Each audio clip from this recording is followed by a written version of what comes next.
মানুষকে কষ্ট দিলে তিনটা ক্ষতি থেকে আপনাকে কেউ রক্ষা করতে পারবে না। অনেক সময় আছে মানুষকে কষ্ট দেয়, মানুষের বিশ্বাস নষ্ট করে ফেলে। একজন মানুষ আরেকজন মানুষকে অনেক বিশ্বাস করে, অনেক নির্ভর করে একটা কিছু করেছিল, সে তার বিশ্বাসটাকে বিশ্বাসঘাতকতা করে একেবারে চূর্ণ বিচূর্ণ করে দেয়। এই যে আপনি মানুষকে কষ্ট দিচ্ছেন, আর আপনি যদি মনে করেন যে আপনি কাউকে কষ্ট দিয়ে জিতে গেছেন, এটা একটা ভুল কথা। আপনি অবশ্যই তিনটা ক্ষতির মধ্যে পড়বেন। এর মধ্যে 1 নম্বর ক্ষতি হচ্ছে, আপনি কাউকে কষ্ট দিলে আপনি কখনো সুখে থাকতে পারবেন না। আপনার সুখটাকে আল্লাহ তাআলা কেড়ে নেবে। মনে রাখবেন যে কাউকে কষ্ট দিয়ে কখনো আর যাই হোক সুখে থাকা যায় না। সুখটা এমন একটা জিনিস, এটা কিন্তু কিনতে পাবেন না। এটা আল্লাহর পক্ষ থেকে আসে, এটা একটা সুকুন, এটা একটা সাকিনা। এটাকে কোরআনের ভাষায় বলা হয়েছে সাকিনা। এইটা এমন একটা রহমত যেটা একমাত্র আল্লাহর পক্ষ থেকে আসে। দুনিয়াতে আপনি সব কিছু টাকা দিয়ে কিনতে পারবেন, কিন্তু মনের প্রশান্তি, মনের সুখ, মানসিক প্রশান্তি, এটা কখনো আপনি কোথাও খুঁজে পাবেন না।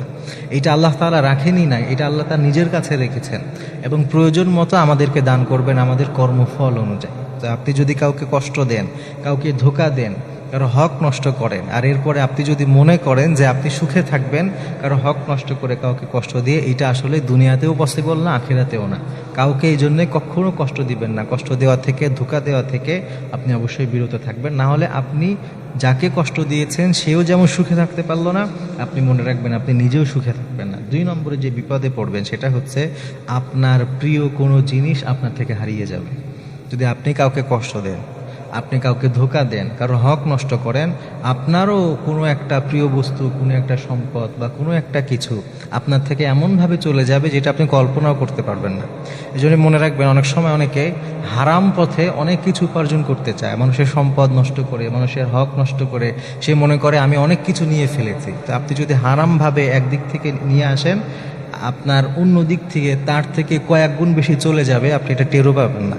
এবং দিন শেষে আপনি দেখবেন যে আপনার পাওয়ার যেই ঝুলি, এটা একেবারে শূন্য, কিছু নেই, একেবারে ফাঁকা। শুধু কষ্ট আছে, দুঃখ আছে, যন্ত্রণা আছে, মানসিক চাপ আছে, এছাড়া আর কিছু নাই।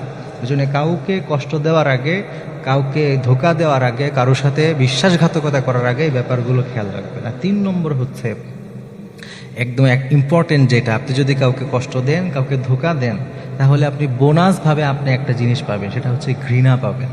মানুষ আপনাকে ঘৃণা করবে, মানুষ আপনাকে ভালোবাসবে না, আপনাকে সম্মান করবে না। আপনি যদি কাউকে সম্মান না করেন, আপনি সম্মান পাবেন না।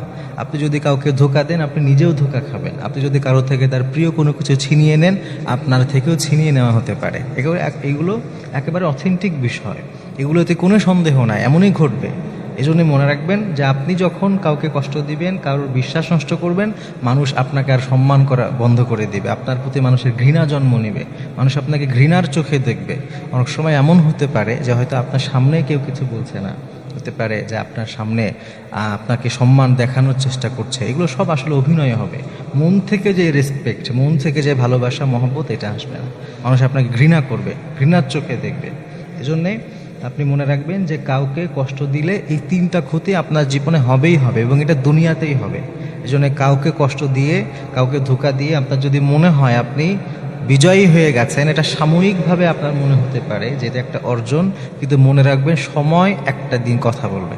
একটা দিন সময় এমনভাবে আপনার থেকে সব কিছু ছিনিয়ে নেবে, কেড়ে নেবে, তখন আপনার আর করার কিছু থাকবে না। এই জন্য কখনো আর যাই হোক মানুষকে কষ্ট দিবেন না। নবী সাল্লাল্লাহু আলাইহি ওয়াসাল্লাম বহুত হাদিস এমন আছে যে হাদিসগুলোতে মানুষকে কষ্ট দেওয়া যে কত খারাপ, এ ব্যাপারে নবীজি বারবার কথা বলেছেন। বিপরীতে আপনি মানুষকে হেল্প করেন, মানুষকে সহযোগিতা করেন, মানুষকে ভালোবাসেন। নবী সাল্লাল্লাহু আলাইহি ওয়াসাল্লাম হাদিসের মধ্যে বলেছেন যে লা তাদখুলুল জান্নাতা হাত্তা তুমিনু ওয়া লা তুমিনু হাত্তা তাহাব্বু। কি চমৎকার হাদিস! নবীজি বলছেন, কেউ ততক্ষণ জান্নাতে যেতে পারবে না যতক্ষণ না সে মুমিন হয়, আর ততক্ষণ সে মুমিন হতে পারবে না যতক্ষণ একজন অপরজনকে ভালোবাসে।